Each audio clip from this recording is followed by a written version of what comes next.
Bonjour, bonsoir à tous et bienvenue dans Gecko Review, l'émission où je fais mes retours sur mes lectures de mangas que j'ai pu lire dernièrement. Cette semaine, nous allons traiter de deux sujets différents. Le premier sont les mangas qui ont été laissés en libre accès sur les sites des éditeurs français. C'est la deuxième partie car la première édition était déjà consacrée sur ce sujet-là. Donc nous allons parler cette semaine de 12 ans, publié chez Glénat, de No Guns No Life, publié chez publié chez Kana, de Gintama, publié chez Kana, de Moriarty, publié chez Kana, de Glenpin, je ne pense pas l'avoir bien prononcé, toujours publié chez Kana, et enfin de Prison School, publié chez Soleil.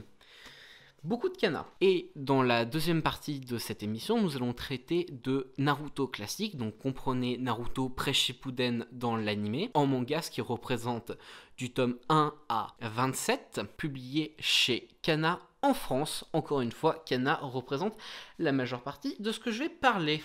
Dans cette première partie, donc, je vais commencer directement par 12 ans, qui est un manga publié chez Glénat, comme je l'ai déjà dit, et j'ai très peu de choses à dire.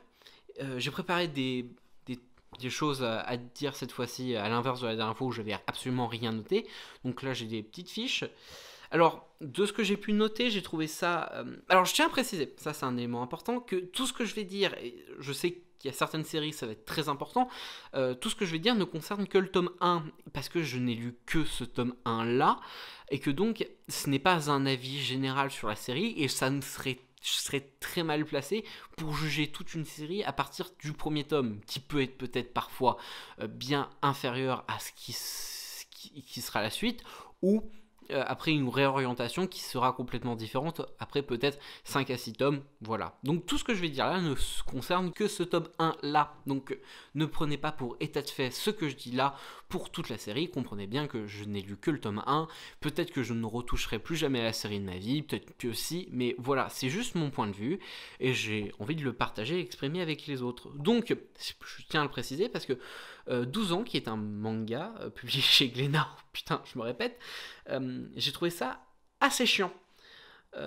Globalement, c'est un. Si vous aimez les shoujo assez mignons et qui parlent des premiers émois, ça peut plaire. J'ai trouvé. C'était extrêmement cliché, dans le sens où j'ai déjà lu quelques mangas qui parlent des premiers émois jeunes. Par exemple, j'ai justement remarqué Poon Poon, Bonne Nuit Poon Poon, qui est un excellent manga, et de Your Lie in April, truc qui me paraîtra toujours aberrant. Dans Your Line in April, ils sont en fin de collège, je tiens à le préciser, et ils tiennent des discours sur la mort, tout ça, que moi personnellement, des fois, je n'arrive toujours pas à tenir actuellement. Et j'ai bientôt 20 ans, mais Your Line in April, c'est vraiment... C'est des collégiens avec une psychologie de personnes d'environ, je dirais, 25-27 ans, avec un vécu de fou derrière. Alors, le personnage principal, pourquoi pas, c'est tout le principe, mais pour le reste, bref... voilà. Et en fait, c'est cliché parce que il y a. C'est. Comment dire. C'est extrêmement un peu, on va dire, dark, entre guillemets. Dans le sens où le personnage principal se fait un peu harceler, tout ça. Et elle essaye d'aider l'une des autres filles parce qu'elle est un peu mal aimée, voilà. Et genre, elles s'en prennent globalement très souvent plein la gueule. Mais ça dépasse pas juste ce truc de. Ces personnages s'en prennent plein la gueule. Et ça va pas aller réfléchir plus loin, c'est juste qu'elles sont mal aimées parce que y a des traits de personnalité qui plaisent pas, parce que elle intéresse justement le plus beau mec du lycée, enfin du collège là plutôt. Ça ne dépasse pas ça, ça va pas plus loin, ça ne va pas réfléchir plus loin. Alors ça peut plaire parce que en vrai c'est plutôt simple et c'est assez mignon, ça peut être facilement attachant. Moi ça m'a pas beaucoup plu. Après deux souvenirs, je l'avais lu je crois à 2h du matin, donc forcément ça laisse pas le meilleur souvenir possible. J'étais peut-être pas dans l'état très, disons, bon pour le lire, j'étais peut-être pas dans un bon mood, mais en tout cas j'ai retiré un truc, c'était sympa, les personnages principaux, l'histoire d'amour était assez mignonne, mais ça quatre pattes, trois pattes à un canard, voilà, si je devais utiliser une expression désuète, pour dire simplement, je vous conseille vraiment, je trouve que c'est sympa, mais ça développe pas plus loin les idées que le manga a, et je trouve ça un chouïa dommage, malheureusement, parce que en vrai ça aurait pu être super sympa si ça avait été un peu plus, si ça avait développé un peu plus. Genre, un peu je dis pas qu'il faut faire exactement comme les mangas dont je vais parler, mais genre, je vais prendre un autre exemple qui n'a rien à voir avec les deux autres parce que c'est beaucoup moins dark et c'est plus axé dans la mignonnerie. Mais dans un animé que j'ai maté récemment qui s'appelle High Score Girl, qui est juste un de mes animés préférés là que j'ai pu voir récemment, c'est disons plus axé certes sur la relation, mais dans la mignonnerie. Disons que les personnages sont plus développés et en fait leurs sentiments sont très confus, ils savent pas exactement trop bien comment ressentir, et il y a un peu cette vente là, c'est à dire que le mec avec qui la héroïne sort, en fait tu sais, on a l'impression qu'il sait pas trop comment exprimer ses émotions, et en soi ça aurait pu être assez intéressant que c'est une première histoire d'amour, donc c'est des fois un peu bordélique, un peu mal fait, c'est pas mal fait, mais c'est-à-dire que tu ne sais pas trop comment t'y prendre, alors que là en fait justement tu as vraiment l'impression qu'ils savent super bien s'y prendre, que c'est pas leur première, tout ça, donc ça me gêne disons que je trouve ça un peu facile et un peu trop cliché, et voilà, mais c'est pas mauvais, par contre je peux pas dire ça, c'est juste ça me parle beaucoup moins. Nous allons attaquer tout de suite à la deuxième série qui est No Guns No Life, qui est une série publiée chez Kana, comme je l'avais dit, et qui est un manga cyberpunk. Alors, ce que j'ai marqué, c'était cool, comme beaucoup d'œuvres de cyberpunk, style Altered Carbon, Blade Runner, c'est très inspiré des films noirs dans la narration, les thèmes, la caractérisation des persos et comment tourne l'univers. Voilà. Donc en fait, ce que je voulais dire sur ça, et je vais faire des petits retours parce que là c'est extrêmement synthétique, c'est que je trouve ça toujours très intéressant que les œuvres cyberpunk s'intéressent beaucoup aux films noirs. Parce que si on y réfléchit bien, c'est assez étrange, étant donné que les films noirs, c'est des trucs qui se passent dans les années 50, et que globalement, technologiquement, on était assez bof. Mais, en fait, il y a... Je sais pas trop comment l'expliquer, mais ça a un sens dans le style un peu émulsion, je sais pas si je le dis bien, émulsion technologique, tout ça, et un peu société post-guerre, voilà. Parce que dans la majeure partie des cas, enfin dans le cas en tout cas de No Guns No Life, il y a un peu ce truc très industriel, et donc où les grosses corporations commencent à prendre de l'influence, et c'est un truc que il me semble historiquement ça fait sens, même si je suis là je vous dis ça, mais il est bientôt 23h et je suis pas forcément des plus frais, mais je trouve ça intéressant. On va pas parler de ça, même si je pense que ça serait un sujet de vidéo plus qu'intéressant à faire. Je ne pense peut-être pas moi, parce que je suis peut-être l'un des moins bien placés pour en parler, mais ça serait un élément intéressant, je trouve, à parler. Pourquoi est-ce que des œuvres style Blade Runner, Altered Carbon ont décidé de prendre ce prisme un peu de film noir, tout ça. Et en fait, ce qui est intéressant, ouais, c'est très inspiré film noir, alors que t'as toute une construction de l'univers très, comment dire, et qui aurait pu très facilement partir dans un manga de baston un peu dark derrière. Mais non, c'est assez intelligent. C'est-à-dire que t'as une partie enquête policière qui, ma foi, est pas des plus complexes. Voilà, c'est une enquête plutôt simple et basique, même si t'as un bon twist dedans, qui est plutôt intéressant. Mais justement, prendre ce petit parti pris là, ça rend le tout, disons, plus sympathique et un chouïa plus intéressant. Donc moi, personnellement, ça m'a bien parlé. En fait, je vais expliquer le principe de l'histoire. L'histoire, c'est la suivante. On vit dans une société post-guerre, où il y a une grosse corporation qui détient à peu près toute la vie, en fait, et toute l'économie du monde, quasiment, de ce qu'on sait, ou en tout cas de la ville où on est. Et il y a des gens qui peuvent se faire greffer des attributs électroniques sur eux. Et on suit justement le héros, qui, lui, s'est fait greffer à la place de la tête une tête revolver. Voilà, c'est aussi simple que ça, et c'est justement assez intéressant parce que le héros n'a pas de visage, donc c'est un peu perturbant, mais il arrive quand même à être assez attachant et à avoir des vrais traits. Alors ça vient principalement du dessin qui va parfois beaucoup le caricaturer, dans le sens où on va lui mettre vraiment des expressions, genre il va rougir, tout ça, et vraiment des effets comiques, qui va rendre le personnage bien plus humain et attachant que s'il avait été réduit simplement au cliché du hard-boil, qui aurait pu être un cliché, ma foi, logique, vu que le personnage c'est globalement un flingue avec des jambes et des bras. Donc ça aurait pu être plus que logique qu'il n'en soit qu'un simple hard-boil. Mais non, en fait ça va plus loin. C'est vraiment un personnage qui parfois va avoir des réactions d'enfant, et même il y a des blagues, disons, très enfantines dessus, sur les réactions genre très gênées à Sukashi. Mais justement, c'est ça qui va être intéressant, parce que ça disons que ça ne rompt pas avec le personnage, parce que dès le début du manga, on te le présente, ouais, c'est un mec dur, mais genre, il est montré comme étant un type avec genre rempli de principes, tu vois, certainement avec un passé bien dark, mais en fait, dès les premières pages, on te montre que, bah, en vrai, faire péter la carapace, t'y vas avec un petit maillet et ça se pète tout de suite. Voilà, donc c'est plutôt sympa en fait, parce que le personnage là, c'est pas juste un gros cliché de mec bien dur, tout ça vénère, non, c'est un personnage avec plus de facettes derrière. Et moi je trouve ça cool, personnellement. Après, il y a des bons concepts. Bah, déjà, le design de base du héros, qui est littéralement un mec avec bras, jambes, tout ça, et à la place de tête, un colt. Moi, de base, tu me dis ça de base, je suis content. Je trouve ça donc assez intéressant.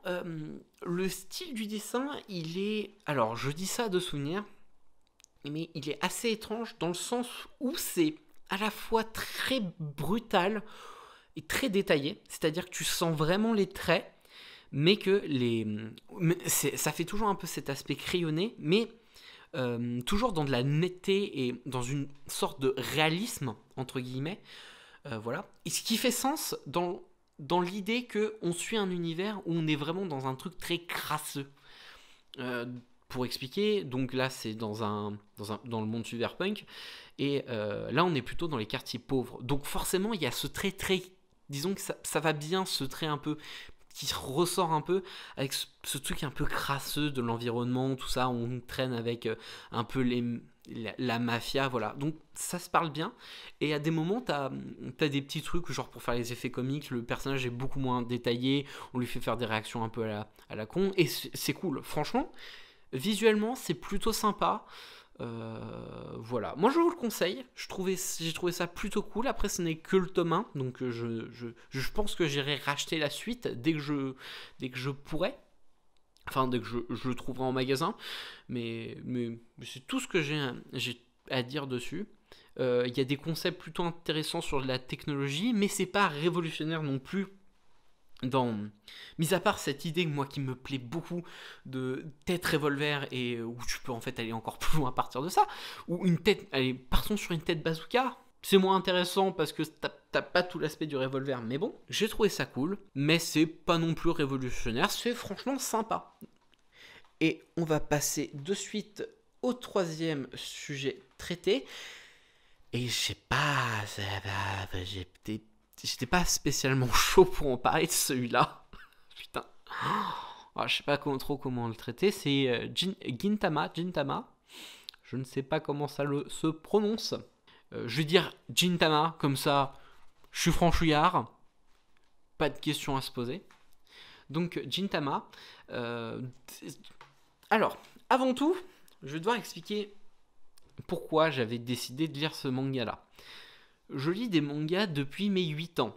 Donc je traîne dans l'univers manga depuis à peu près aussi longtemps. Et donc j'ai bien évidemment traîné sur un des sites les plus connus au monde qui s'appelle My List Anime.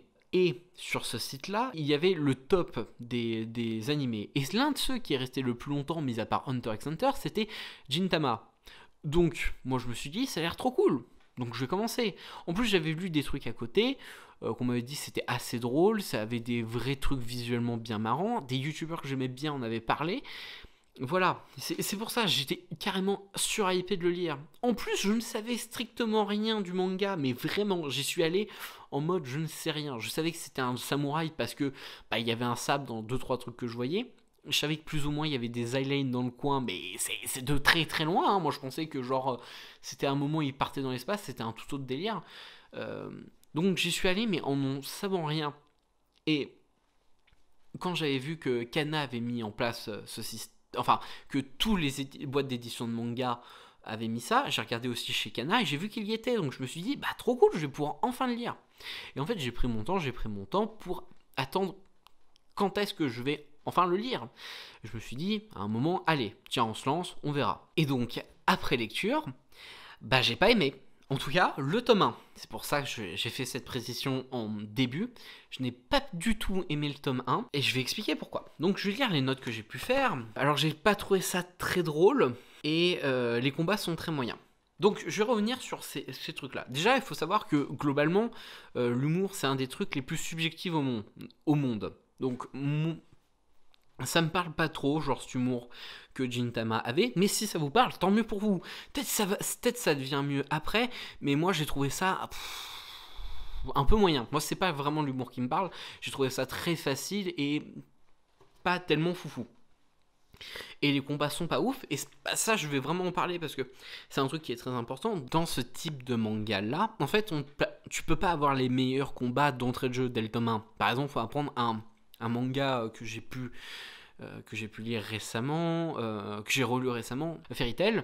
Le combat du tome 1 de Fairy Tail, même s'il y a un bon combat au début, pour le reste du temps, c'est pas foufou, parce qu'en même temps, c'est le tome 1, tu peux pas t'attendre non plus. Mais en fait, moi, ce qui me déplaît plus, c'est vraiment dans un peu, comment dire, c'est pas le découpage, mais un peu ça, c'est genre, je trouve pas ça très... Disons que je m'attends pas à avoir des proportions dantesques, tout ça, mais genre, c'est fluide, mais ça passe. C'est-à-dire que je trouve pas que c'est si original que ça. Dans le combat, déjà. Donc après, je vais revenir un peu sur l'univers, et c'est là où ça m'a à la fois plus intéressé et un peu gêné, c'est que je sais pas trop comment prendre le propos et l'histoire. Parce qu'en fait, c'est intéressant dans le fait que on reprend... Alors, je vais couper à partir de ce moment-là pour chercher sur Internet. Alors, j'ai absolument pas retrouvé le nom de l'époque pendant cette recherche, et sachez qu'elle m'a pris quasiment 5 minutes parce que mon ordinateur a planté pendant. Le truc qui s'est passé, c'est que pendant... en gros, c'est fin de l'ère Edo. En fait, ce qui a causé la fin vraiment de l'ère Edo, c'est l'événement, c'est le commandant Perry qui s'est approché des frontières du Japon qui étaient fermées jusqu'alors et qui a fait soit vous allez nous offrir les frontières. Les personnes au pouvoir, il me semble que c'était Shogunat à l'époque, ont fait non. Il a fait si vous voulez pas, on bombarde avec nos canons. Et après ils ont fait ouais, peut-être on va éviter de se foutre dans la merde. Donc ça reprend un peu cette idée là, sauf qu'à la place des Américains on prend des aliens avec une technologie supérieure de fou. En fait c'est intéressant dans le sens où ça permet de créer un univers où t'as technologiquement, tu vois, t'as des trucs technologiques genre des bagnoles, des ordinateurs, donc des trucs assez récents, mais avec toujours un peu cette architecture disons, un peu plus moyenâgeuse de l'ère Edo, avec voilà, et cet état, esprit Bushido, avec les samouraïs, tout ça. Mais en fait, c'est ça qui me perturbe un peu, c'est que je ne sais pas si... En fait, le propos me fait un peu bizarre, parce que si on y regarde bien, tous les aliens quasiment, sauf une, et encore elle ressemble vraiment à disons aux humains de l'univers. Tous les aliens sont plus ou moins tous montrés comme des connards à chaque fois. Le seul moment où tu dis peut-être ça va, c'est un personnage qui travaille dans le bar à hôtesse où crèchent les héros, et au final cet alien là trahit la personne et cause quasiment sa mort de souvenir, donc tu fais bof. Après, et même les aliens sont tous montrés quasiment comme des connards antipathiques qui se croient carrément supérieurs, donc je trouve ça à la fois intéressant dans le sens où tu fais, je sais pas sur quel pied danser avec le message, parce que pour l'instant ça dit juste les étrangers c'est un peu des connards, mais à côté de ça, on te montre, à la fin, c'est justement ça qui m'a intéressé, on te montre les extrémistes et on te dit franchement c'est des terroristes quand même qui butent des gens, ils sont pas franchement super sympas, donc c'est plutôt intéressant, et je me dis certainement que le propos doit suivre après, et doit dire quelque chose. Et il y a vraiment et je pense et si j'ai décidé de parler de ça, c'est parce que c'est pas juste c'est là pour la vanne. Il y a le premier chapitre. Donc, et de souvenir, c'est un manga publié sur le Jump. Alors, je vais pas du tout dire c'est ça, parce que voilà. Mais en gros, en tout cas, de manière générale, quand tu veux présenter un manga, t'es obligé de présenter, je crois, de souvenir, un à 3 chapitres pour dire je voudrais que ça soit ça la série, et après il y a le comité d'édition qui regarde. En tout cas chez le Jump ça fonctionne comme ça. Comment je le sais? Bakuman évidemment, comme tout le monde. Donc ça signifie que techniquement parlant c'était ça, il y avait vraiment ce truc là qui tenait à cœur. Mais donc dans ce tome 1 il y a vraiment un truc sur le fait de vivre avec le passé, où il y a l'un des personnages principaux qui a été lui aussi formé à l'art du sabre, fait franchement moi je m'en fous là du passé, tout ce que je veux c'est vivre tranquille, voilà, avoir une vie tranquille, peinard, pas éloigné de ça, mais je m'en fous du passé. Et sa sœur, elle vit vraiment concrètement dans le passé. Il y a le personnage principal de Gintama, si je me trompe pas, sinon mon problème de mémoire des noms n'a toujours pas disparu, c'est pour ça que je dirais mec meuf, point. Je n'ai aucune mémoire, c'est fou. Donc le personnage, le héros principal, en fait arrive et il lui donne une leçon de non, faut se battre, tout ça, voilà. Et ouais, si je crois en tes rêves, voilà, un truc comme ça, même si c'est un chouïa plus intelligent et développé. Et en vrai, c'était intéressant, c'était cool. Et ça m'a rappelé un peu de très loin Kenshin, où t'as vraiment un propos politique sur passé et sur l'art du sabre. Et en vrai, c'est sympa. Moi, j'aime bien. Ça dit quelque chose et ça essaye d'apprendre un truc sur cette ère-là en modifiant un peu. En vrai, ça m'intéresse de lire la suite parce que je me demande où ce propos-là va suivre. Et peut-être qu'en plus, je vais pouvoir kiffer et rigoler. Mais moi, c'est vraiment sur ce propos-là et pouvoir me faire une opinion. Parce que c'est vraiment ça, moi, le truc qui m'a le plus marqué. Parce qu'il y a des trucs dedans, genre, il y a un prince à la con qui, son alien, c'est un monstre over monstrueux. Oh là là. Enfin, son animal de compagnie, c'est un monstre qui dévore tout. Bref, je trouvais ça nul. Il y a des moments, des propos où j'ai fait ça, bof. Et la fin, en fait, justement, te dit les personnages là qui luttent un peu comme qui sont des terroristes qui butent des gens. Voilà, c'est pas fou. Donc, j'aimerais bien le lire pour justement voir le propos. Parce qu'il y a tout un truc sur faut laisser le passé derrière soi et aussi sur les populations étrangères. Et donc c'est intéressant parce que pour l'instant j'ai trouvé ça pas foufou. Donc je voudrais voir la suite pour voir si soit ça genre laisse tout derrière et ça fait on va faire un truc un peu con, ou s'il y a toujours ce propos-là qui va de plus en plus être développé.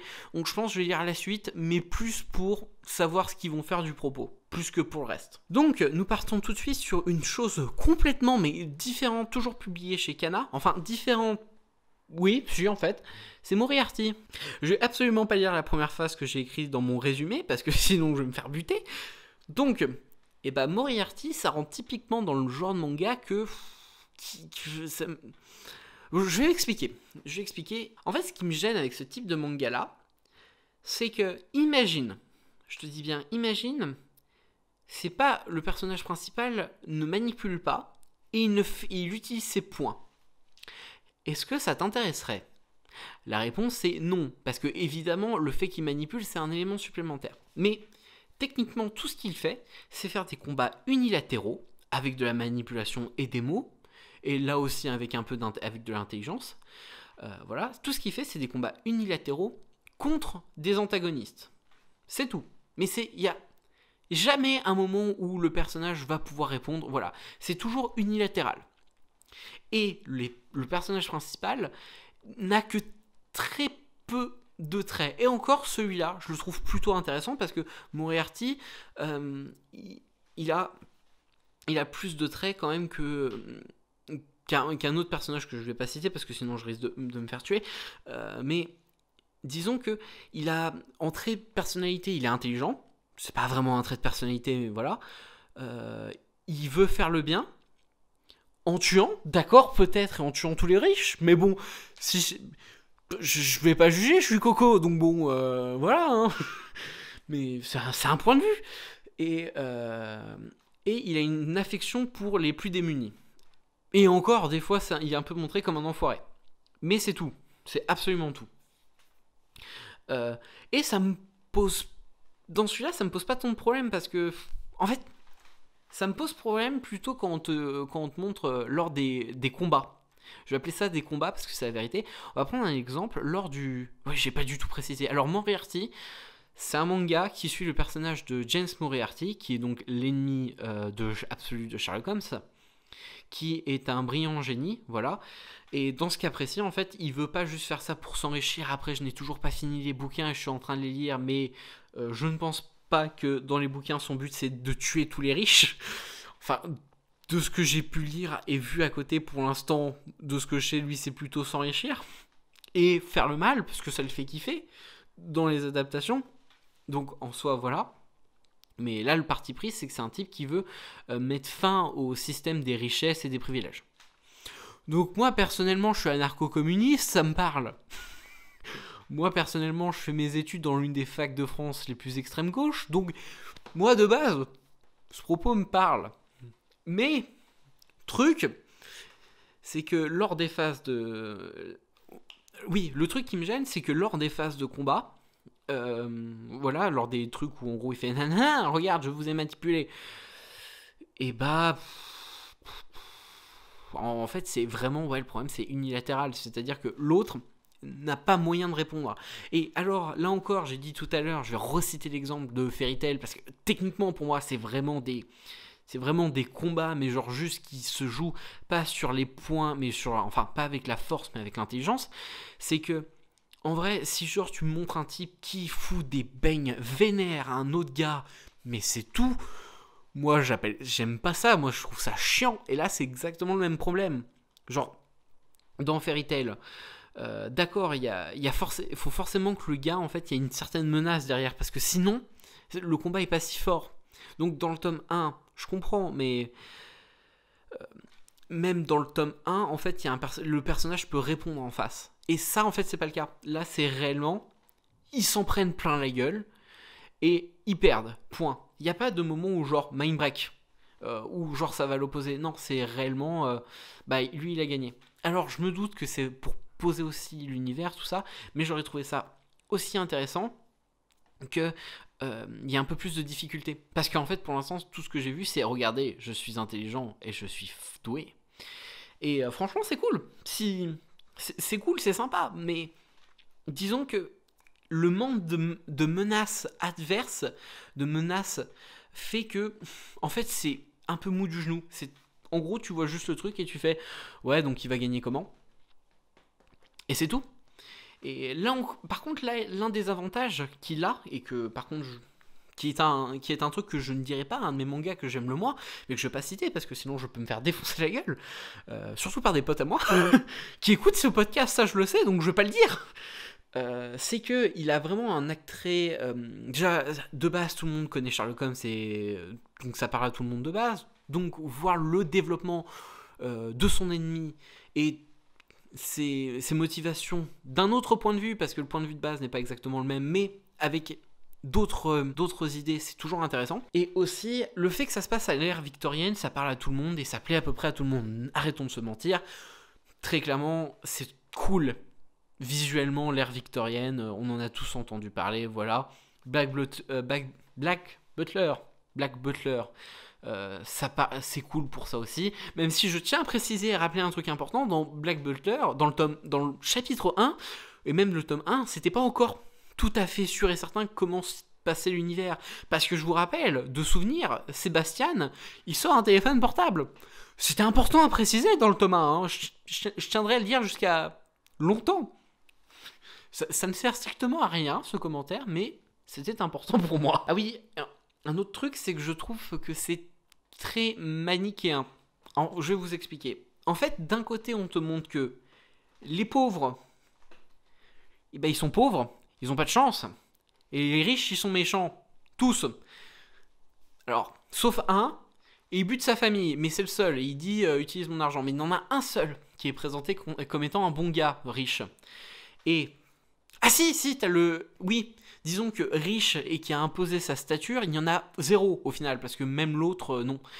T'as juste vite fait... Non, t'en as aucun qui a imposé sa stature. Ce que je veux dire, c'est que, mis à part un étudiant qui vient d'une famille riche, mais qui vient d'une famille riche et qui donc ne se caractérise pas avec le fait qu'il est riche, et celui qui fait de Moriarty son frère, t'en as aucun qui est... Il y en a aucun riche qui est présenté comme quelqu'un de sympa. Et donc, je comprends, parce que là c'est le tome 1, mais vu comment le propos peut être dur, et vu les trucs au final et ce qui se prennent dans la gueule, ça aurait été bien un peu plus de nuances, parce que là pour l'instant ça montre vraiment riche égal connard. Et ce qui me dérange pas, je suis anarcho-communiste. Enfin non, bref, ça me dérange pas, moi ça me fait rire, mais le truc c'est disons que un peu plus de nuances aurait pu être plus sympa, parce que déjà pour l'instant en fait tu fais bah forcément Moriarty il est gentil, t'as vu, il bute tout le monde, et c'est logique vu que c'est le tome 1, mais je trouve ça quand même pas limite, mais genre je fais un petit peu de nuance aurait pas pu faire de mal quand même, parce que là globalement c'est tous des gros connards quoi, et si c'est le but pourquoi pas, mais le truc qui m'inquiète c'est comment est-ce que on va arriver à rendre Sherlock Holmes sympathique, vu comment en fait... Parce qu'en gros Sherlock Holmes, de ce que je vais comprendre, c'est qu'il va défendre donc l'intérêt des riches, dans le principe.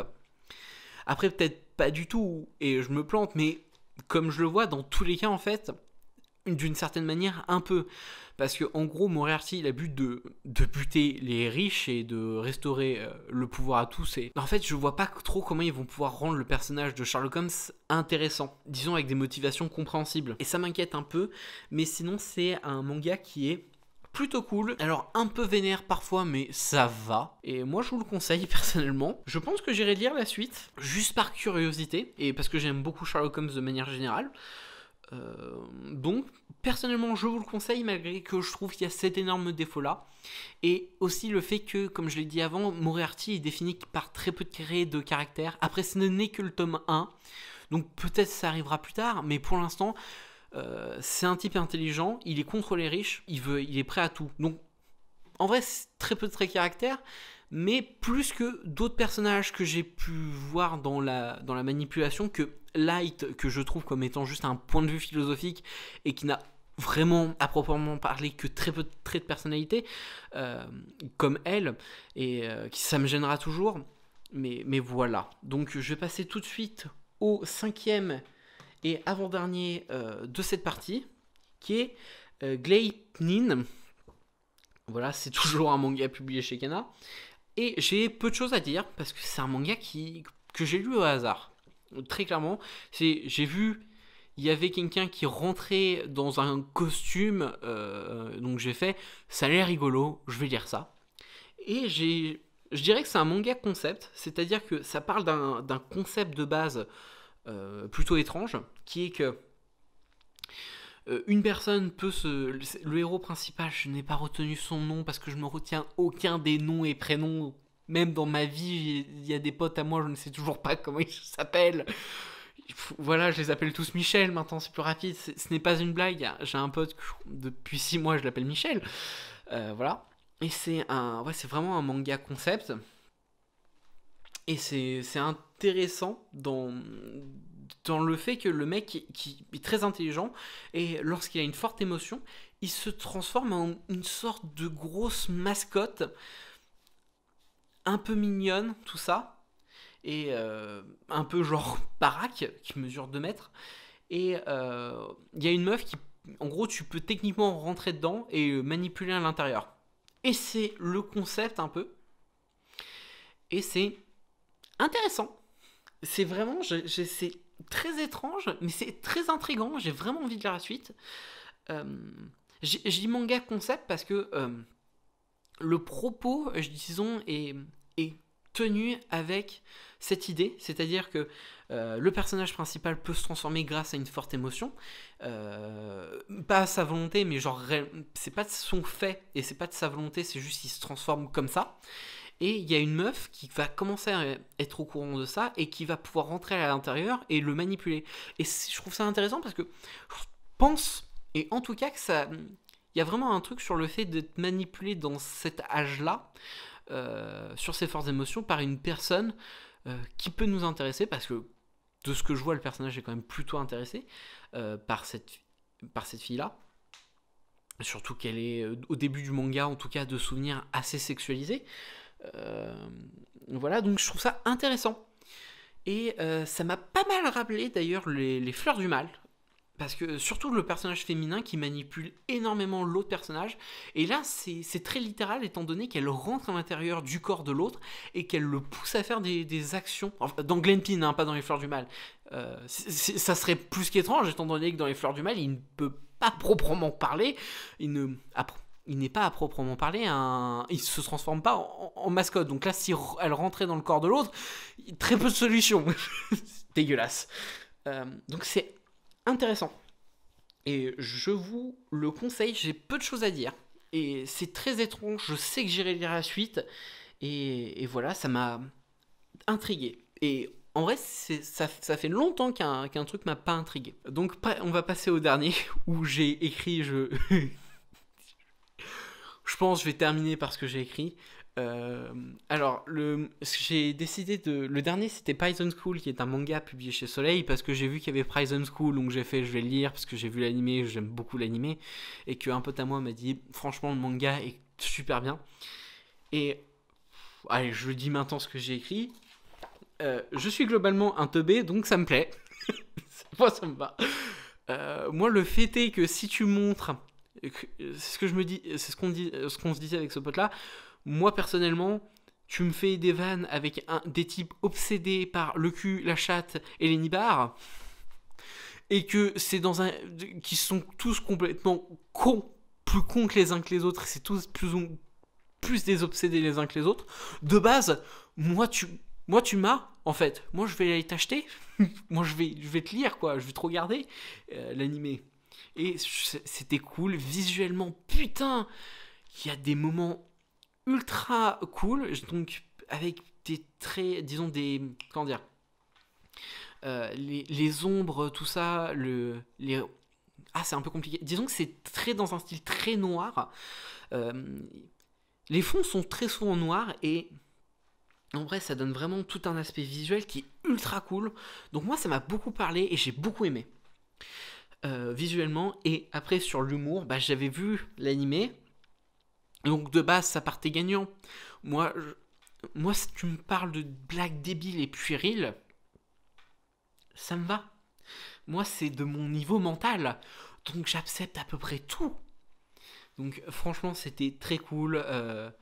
Ça m'a rappelé en plus plein de souvenirs liés à cet animé, dont l'un de mes seuls bons souvenirs de convention qui a été de beugler la chanson de l'animé pendant la Japan Touch à Lyon, dans un karaoké, enfin dans le karaoké avec 50 personnes, c'était trop bien. Donc moi, vraiment, c'était trop cool à lire, je vous le conseille, que ça soit animé, manga, allez le faire, parce que si vous avez un niveau d'humour très con, c'est obligé que ça va vous faire rire.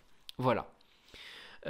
Écoutez, nous avons terminé donc cette partie où je parlais des sorties manga, où je parlais des éditions, des premiers tomes laissés en libre accès sur les sites des éditeurs. Nous allons tout de suite passer à la seconde partie où nous allons parler de Naruto. Déjà, en fait, ce qui s'est passé, c'est que là, nous sommes arrivés en fin de confinement, mais pendant le confinement, je me suis fait un peu chier vu que je vis tout seul avec mon chat, et j'ai fait, qu'est-ce que je peux faire? Donc j'ai pris des mangas, je crois que j'en ai eu une petite 50aine. On reviendra tout à l'heure, d'ailleurs, sur le pourquoi est-ce que la vidéo est sortie aussi tard après. Bref, en fait, l'une des seules séries où vraiment j'ai lu tout au complet et comprenez au complet, pas jusqu'à la fin de Shippuden, parce que la flemme, mais vraiment du tome 1 à 27, parce que c'était vraiment les tomes qui m'intéressaient, c'était Naruto, et j'avais très envie de vous en parler.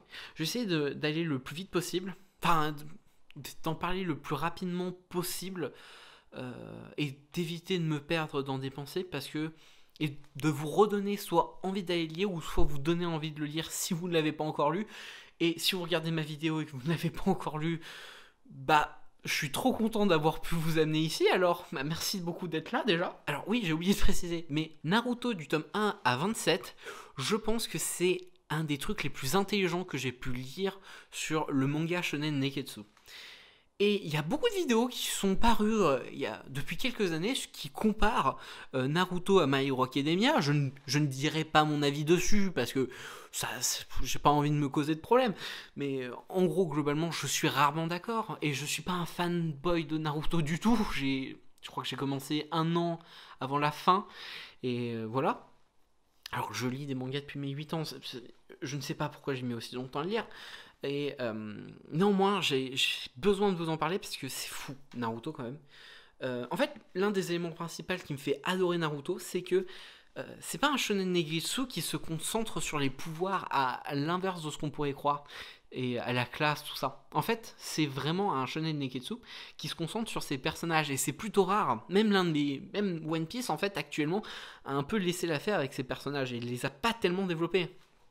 Luffy, à proprement parler, n'a eu que très tardivement un développement de personnage. Le premier début de... il a eu quelques moments où en gros il a un peu changé, mais sinon son trait de personnalité sont restés quasiment les mêmes. Voilà.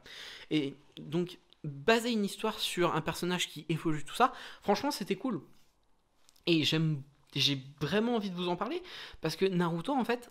il y a beaucoup de choses qui ont été dites, redites, tout ça. Mais en fait, oui, Naruto, de base, c'est même pas un pécore, c'est un bouffon. Voilà, c'est littéralement moi quand j'étais en classe. C'est-à-dire le jeune débile, celui qui était toujours dans le fond de la classe et qui savait rien faire de ses 10 doigts. Voilà, mais sauf qu'avec le temps, il a été capable d'arriver avec son potentiel, tout ça, en le canalisant, parce qu'on lui a appris. En fait, l'un des plus gros problèmes de Naruto, et quand je parle pas du manga, mais bel et bien du personnage, c'est le fait que, déjà, il a pas eu beaucoup d'attention, mais ça, évidemment, et vraiment, sincèrement, quand tu lis le manga, tu fais...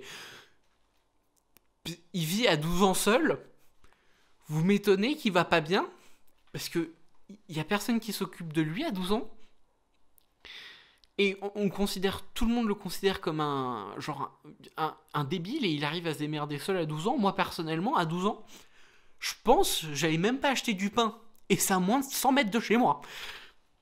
Donc le mec est capable de se démerder, il est très seul. Donc c'est déjà bien. Et tout le truc aussi, c'est qu'on l'éduque un peu mal. C'est-à-dire qu'on lui dit, il faut que tu... Donc fais ça. Et Naruto, lui, ça lui parle pas. Lui, il faut de la motive derrière. Donc ça, c'est intéressant. Et, ah oui, donc en parlant justement d'éducation, et c'est ça que je trouve l'un des trucs les plus fous de Naruto, il y a un entraînement. Et ça paraît de rien, dit comme ça, parce que vous pouvez me citer plein d'entraînements. Alors, je vais vous demander un truc. Il y a beaucoup d'entraînements qui prennent 1 à 2 tomes, parce que moi, j'en ai lu des mangas, et j'en connais très peu qui sont pas ellipsés. Pour laisser un effet de surprise de quel serait son pouvoir après. Et là, justement, c'est pas le cas. Là, l'entraînement est vraiment mis en avant. Il y a je crois que j'ai compté, il y a 2 à 3 tomes d'entraînement. Et c'est fou, parce que l'entraînement, c'est pas forcément le truc le plus intéressant à lire, étant donné que tu vois un type se foirer, jusqu'à arriver à faire le truc qu'il veut faire. Et là, c'est vraiment mis en avant, et c'est pas chiant, parce que la narration est fluide, t'as un découpage qui arrive à être intéressant, t'as un développement de personnage cool, parce que Naruto apprend un truc pendant son entraînement, il apprend à se dépasser et à appréhender ses pouvoirs, il apprend à... par exemple, il apprend aussi des trucs à d'autres personnages, comme par exemple Tsunade, qui lui apprend qu'au final, on peut arriver en croyant en ses rêves. On peut y arriver si on croit suffisamment en ses rêves, et qu'il faut de nouveau croire en ses rêves. Quoi d'autre déjà ? Et Jiraiya, la relation avec Jiraiya, c'est une des relations les plus intéressantes. C'est ultra mignon. Parce que le personnage de Jiraiya, en fait, c'est... Mis à part Hiruka, avec Hiruka, c'est l'un des seuls personnages qui est plus ou moins un parent pour Naruto. Et où il a vraiment une relation de quasi-parenté avec lui. C'est pour ça que l'arc-pain me tue à chaque fois. Et t'as une scène que je trouve trop mignonne et qui me rappelle beaucoup trop l'arc-pain, c'est peut-être pour ça. C'est la scène où il lui fait bon bah je vais lui acheter j'ai acheté des trucs, tout ça pour moi. Bon, il m'a confisqué mon argent, pas grave, je vais lui acheter des brochettes pour lui. Et qu'il arrive et que y a Jiraiya qui a dépensé toute sa thune en hôtesse et en alcool. Moi personnellement, c'est le genre de vanne qui me parle. Voilà. Et en fait, même ça, c'est intéressant, parce que le personnage, c'est pas juste genre... parce que là, il a envie d'avoir une relation, il a envie d'avoir quelqu'un qui puisse le soutenir et l'aider. Et c'est cool. Moi, ça me plaît en tout cas. Ça. Putain, oui, j'avais noté ça.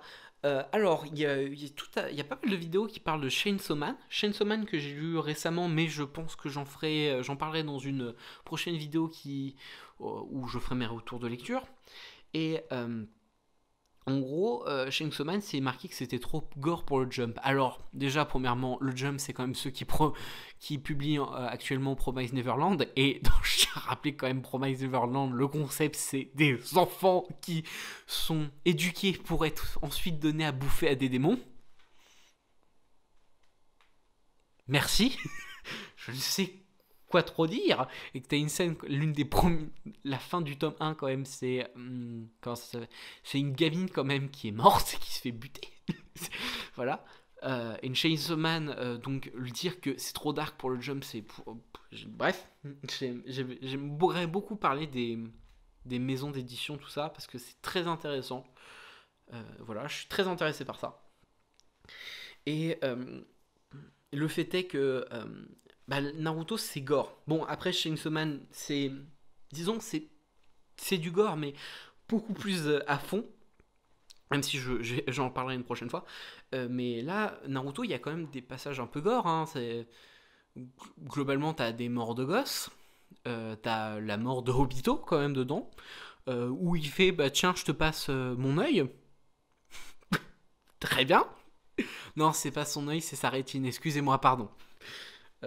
Donc t'as ça avec Obito. T'as quoi d'autre déjà?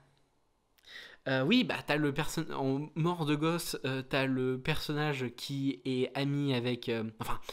pas ami entre guillemets avec Zabuza, qui crève en se prenant quand même la main de Kakashi à l'intérieur dans le cœur, quoi. Pourquoi pas? Disons que c'est là où je voudrais... Et c'est là où je voudrais revenir. Naruto, c'était pas juste friendly. C'était vraiment, t'avais des moments où en fait, il y avait du gore, t'avais du sang. C'est pas juste qu'il y a des morts, il y a du sang, et il y a des personnages que t'as appris à t'attacher, ils crèvent. Point. Et je trouve ça intéressant, tout de même. Il y a beaucoup de choses qui ont été dites sur Naruto, et je vous conseille des vidéos de le chef Otaku, qui en parle, sur l'arc Zabuza en tout cas. C'est que, justement, Naruto, ça va plus loin que simplement, genre, il y a une mission, point. Il y a une mission, on va développer les personnages, on va essayer de tenir un propos et un questionner sur un sujet, et les personnages ils vont sortir avec une leçon. C'est-à-dire que même des plus petits combats, genre par exemple je me rappelle d'un combat de Gaara Rock Lee contre un mec qui peut sortir des os du sol, et même là en fait à la fin t'as un truc où t'as une leçon, et ça dure ultra pas longtemps. C'est absolument pas français cette phrase. Ça dure pas du tout longtemps, le combat et même le personnage, mais pourtant, l'auteur a tenu quand même à faire un questionnement dessus. Et je trouve ça intéressant. Un autre truc que je voulais dire, c'est que le tournoi, par exemple, il y a beaucoup de gens qui se plaignent qu'actuellement, les tournois, c'est devenu un truc ultra classique, tout ça. Mais en fait, le tournoi, déjà, il a un but scénaristique, c'est pas uniquement là pour faire joli, c'est pas uniquement là pour jauger la puissance des personnages, c'est aussi dans un but narratif, qui est que c'est pour passer à la classe supérieure de ninja, pas économiquement parlant. Ça serait très étrange. Ah non, classe moyenne, pardon. Je me suis trompé. C'est pour passer classe moyenne ninja, et de souvenir quand même, il y a beaucoup d'élèves qui sont bien au-dessus de classe moyenne, c'est pour ça que je me suis trompé. Et donc, il y a ça, en fait, c'est pas juste là. Donc, pour être un tournoi, il y a un vrai but à ce dernier. Là encore, il y a du développement. Et en plus, il y a quelques idées qui vont être ajoutées au truc très classique. C'est-à-dire que, par exemple, genre... l'épreuve en classe, on va lui ajouter 2-3 trucs que c'est pas juste une épreuve en classe, c'est une épreuve pour apprendre à manipuler. Donc en plus ça présente les pouvoirs de quasiment tout le monde, donc c'est cool. L'épreuve de survie, dans l'idée, il n'y a rien qui est renouvelé, mais on lui rajoute en plus des petits trucs, genre il y a globalement Orochimaru qui est là dedans et qui fout la merde, et il y a Sasuke qui se retrouve avec des pouvoirs et Naruto qui se font défoncer en fait tous les deux. Donc déjà ça rajoute 2-3 trucs. C'est vraiment très inquiétant ce passage là, donc ça crée vraiment une ambiance cool. Et lors des combats, Bah, c'est très classique, c'est des combats, mais les combats laissent beaucoup d'importance au développement et à l'intérêt des différents personnages. Donc, moi, ça me parle. C'est vraiment ce que je pense de Naruto. C'est pas juste un manga de combat classique, c'est un manga qui s'intéresse à ses personnages et qui veut vraiment faire quelque chose. Naruto, c'est pas juste le type avec un démon de renard à 9 queues. C'est un type qui est en souffrance, qui se sent seul. Voilà. Et c'est cool. Moi, enfin, c'est pas cool le fait qu'il soit en souffrance, mais c'est cool le fait que ça soit pas juste un manga de baston classique. C'est un manga qui raconte une histoire sur des personnages. Et moi qui suis dans la fiction plus passionné par les personnages que par le scénario général, moi ça m'intéresse. Et ce sur quoi je voulais conclure avec Naruto, surtout parce que là je vois que je suis déjà à 1 heure d'enregistrement, c'est que ça réinvente, en fait ça réinvente le classique. Ça va reprendre tous les codes très classiques, c'est-à-dire t'as un tournoi, t'as un apprentissage, t'as des missions, t'as des aventures, tout ça. Ça va tout se faire prendre et ça va ajouter 2-3 petits trucs sympas qui vont renouveler et réinterpréter de nouvelles idées. Et actuellement, je vois très peu de mangas qui sont été capables de faire ce qu'a fait Naruto, c'est-à-dire de ne pas juste mettre les codes et les appliquer tels quels, mais y ajouter de sa personnalité dedans. Et c'est pour ça que j'aime énormément Naruto et que j'avais envie d'en parler. C'est parce que Naruto, c'est pas juste mettre des combats cool et mettre des aventures cool, c'est aussi développer des personnages, c'est raconter une histoire à chaque fois différente, mais qui vont tenir à chaque fois un propos, c'est les faire évoluer ces personnages, c'est cool pour ça. Et d'ailleurs, je vais dire un truc que je ne pensais jamais dire de ma vie, mais en tout cas dans Naruto classique, je précise, c'est important, je pense que Sasuke et Naruto ont l'une des relations de personnages les plus intéressantes que j'ai pu lire, parce que, surtout dans le combat final, entre les deux, et qui finit cet arc-là, enfin quasiment, et ben en fait c'est ultra intéressant parce que tu sens que les personnages, ils sont tous les deux en pleine recherche et ils sont en pleine souffrance. Et ça rappelle énormément une autre relation de personnage que on reviendra dessus, mais globalement je commence à réfléchir à dire des trucs dessus. Ça me rappelle énormément la relation Griffith-Guts.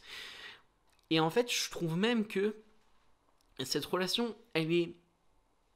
Non, elle n'est pas mieux traitée, mais il y a un truc assez intéressant dedans. C'est-à-dire qu'ils ont à peu près cette même évolution où l'un décide où littéralement, il y en a un qui est devenu un démon, et l'autre qui a un démon, enfin...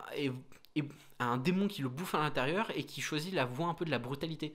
Et c'est pas comparable exactement pareil, mais il y a vraiment ce truc-là aussi dans Naruto. Il y en a un qui choisit la voie de la lumière, c'est exactement pareil dans comment ça s'appelle, dans Berserk, puisqu'il y en a un qui décide de pas du tout céder au mal, et l'autre il décide de céder au mal pour pouvoir s'améliorer et devenir meilleur. Et dans Naruto, je trouve que cette relation-là, elle est ultra bien traitée. C'est l'un des plus gros points forts. Tu comprends pourquoi, parce que en fait, quand Sasuke essaye de buter Naruto, faut se rappeler aussi que Sasuke, il est mort pour Naruto. Il avait accepté de crever pour lui dans le début du manga. Donc en fait, le fait est qu'il y a vraiment tout un truc de communication entre eux qui se sont créés. Et ce truc-là, cette barrière-là qui ne pouvait être brisée que par le combat, ça me rappelle un peu la relation entre Katsuki et Deku dans... dans My Hero Academia, je n'ai aucune mémoire. Sauf que, en fait, c'est là où je voulais revenir. Là où je trouve que c'est plus intéressant quand même dans Naruto, c'est qu'on ne te fait pas croire que t'es... En gros, il y avait un truc qui avait été dit, c'est que dans My Hero Academia, t'as 2 rivales au héros. T'as Katsuki et tu as Shoto. Sauf que très vite, Shoto n'est plus tellement un rival pour Deku. Il le reste en termes de puissance, mais sinon, en termes de rival direct, je trouve que c'est un peu faux. C'est pour ça que Katsuki a donc été laissé un moment un peu derrière, et on a plus traité Shoto. Alors que là, c'est plus simplifié, et ça permet, je trouve, une écriture plus fluide des personnages, et c'était le but de l'histoire. Alors, je terminerai juste par un dernier truc, parce que voilà... Bon, Shoji, c'est peut-être le seul petit point noir que j'ai, parce que je trouve quand même qu'il y a beaucoup de blagues sur les gros, et moi, ça me parle un peu, mais bon, je trouve qu'en fait, un moment, c'est un peu lourdingue. Même s'il a un combat qui me fait pleurer, voilà, et et son pote c'est Shikamaru, et que Shikamaru c'est le meilleur point. Allez, sur ce, on s'arrête. Alors, avant de mettre fin à ce podcast slash vidéo YouTube, je voudrais faire un petit débrief, un petit retour. Déjà, merci beaucoup à toutes les personnes qui se sont abonnées à ma chaîne, c'est fou. Je sais que pour la plupart, vous êtes certainement des potes à moi, mais merci quand même de vous être abonnés. Pour les personnes qui ne sont pas potes à moi, et même mes potes à moi, merci quand même de vous être abonnés. Ça fait ultra plaisir. Voilà. Merci aussi pour toutes les personnes qui ont regardé la vidéo. De ce que j'ai vu, vous êtes déjà une trentaine. Et c'est fou, pourquoi vous êtes autant à avoir regardé ça? Ça dure 45 minutes, il y a un fond uniforme, et là ça va être pareil encore. Donc merci à vous d'avoir regardé ça, c'est juste trop sympa. Voilà. Et autre point sur lequel je voudrais revenir, c'est ce pourquoi la vidéo a mis autant de temps. En fait, j'ai eu beaucoup de travail récemment pour l'école. J'ai eu pas mal de montage et de post-prod à faire. Et donc, j'ai pas eu beaucoup de temps pour lire des mangas, tout ça. Enfin, si, j'en ai eu, mais j'en lisais en express en 2.2 sur mon ordinateur pendant que je faisais des exports. Et donc, c'est pour ça que ça a pris autant de temps. Je suis tombé aussi un peu malade, pas le coronavirus, une maladie que je chope assez souvent, donc rien de grave. Voilà, donc ça m'a un peu aussi ralenti. Voilà. Donc c'est ce qui concerne un peu le retard de l'émission. Je m'en vois vraiment désolé à toutes les personnes que j'ai peut-être fait attendre. Donc si c'est le cas, je suis vraiment désolé. C'est pour ça que j'ai pas pu la sortir avant. Voilà. Autre point sur lequel je voudrais revenir et qui est vraiment spécifique là à la chaîne YouTube, si un jour je le sors sur un vrai site de podcast type SoundCloud, Spotify, tout ça, c'est que d'ici peu je suis en train de préparer en même temps ma première vidéo essai. Enfin, je prépare 2 vidéos essais. Je vais pas vous dire grand chose. Dans le premier cas, en fait, c'est que j'ai beaucoup de mal à préparer celle que je voulais faire en premier. Donc je prépare une vidéo essai, je pense, qui sortira en premier sur un film, et ça va être très compliqué d'en parler étant donné qu'il y a beaucoup de nudité dans ce film-là et de sexualité, donc je vais devoir beaucoup censurer ou bien choisir mes extraits. Donc c'est compliqué, donc je prépare cette vidéo essai. Là je suis en pleine écriture et je demande à un ami à moi un peu de m'aider, tout ça. Voilà. Et la deuxième vidéo essai va prendre pas mal de temps à écrire, donc d'ici peu, en tout cas sur cette chaîne YouTube, vous verrez des vidéos essais où je vais parler de films, de mangas, de jeux vidéo, tout ça. Je ne vous promets pas que ça arrivera parce que voilà, mais je vais faire tout mon possible pour que ça sorte parce que c'est des formats qui me plaisent et que j'aime beaucoup regarder. Je vous conseille d'ailleurs, si vous êtes intéressé par les vidéos essais, évidemment le grand Alfie, qui est un des meilleurs chroniqueurs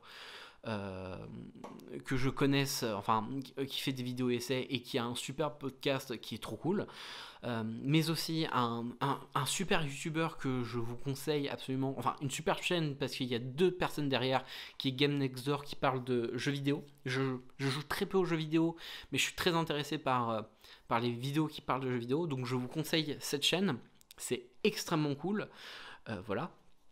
Et sur les derniers points, je vais parler un peu de podcast, parce que avec un ami à moi, on est en train d'essayer de préparer différents contenus podcast. Alors, le problème, c'est que nous sommes encore en période de confinement et que j'essaye de faire le plus attention possible, et que pour l'instant, donc on va pas se voir, donc peut-être rentrée prochaine, septembre, vous verrez plus d'émissions de podcast sortir, mais en tout cas, on a pas mal de concepts qui sont un peu dans nos têtes et qu'on voudrait mettre en place, donc on va essayer de les mettre en place le plus tôt possible, tout en faisant le plus attention possible pendant cette période.